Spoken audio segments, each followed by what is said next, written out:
We'll guide you through how to add music to the Apple Music app from files on an iPhone. If you find this useful, then consider subscribing and liking the video. Here we are on the iPhone. If I go and open up the Files app, here I've got the music I wish to go and add to the Apple Music or Music app. So to get started, we need to go and open up the App Store and go and search for an app called Drive. We're going to go and get Google Drive. Now it is important to note for part of this guide you will need to use a computer. Download it if you're yet to get it and then we can open it up. Sign into your Google account, create one if you don't have one.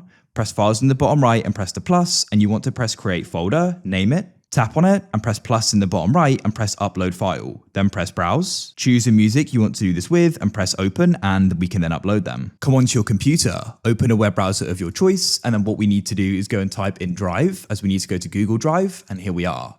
Make sure you go and use the same Google account, and you want to go and locate the music. Press Drive to the left and we can find the folder, and here it is. Then what we can do is you can go and click on each one and press download to the right. You can also download the entire folder. We've now downloaded the music. Come to the bottom of your computer and press search, and you want to go and type in Microsoft Store. Go to the top and you want to go and type in Apple devices like so. Go to the top and you want to go and type in Apple devices like so. Here it is. You want to then go and install it. And also you want to go and search for Apple Music. I've actually can see it here, and you want to go and get this as well. You can see I've got songs in my library here, but then what you want to do is open up your file explorer, find the music we went and downloaded, and go and copy it into the library, like this. Come to the bottom of your computer and press search and type in Apple devices and open it up. You'll need to agree to the terms, and we can then go and press start. Now connect your phone to your computer, plug one end into your phone and the other end into your computer. You'll go and get a trust pop-up on your phone, which you need to go and agree to the first time you do this. Now go to the left and select music, and make sure you select sync music onto iPhone, and you can set entire music library.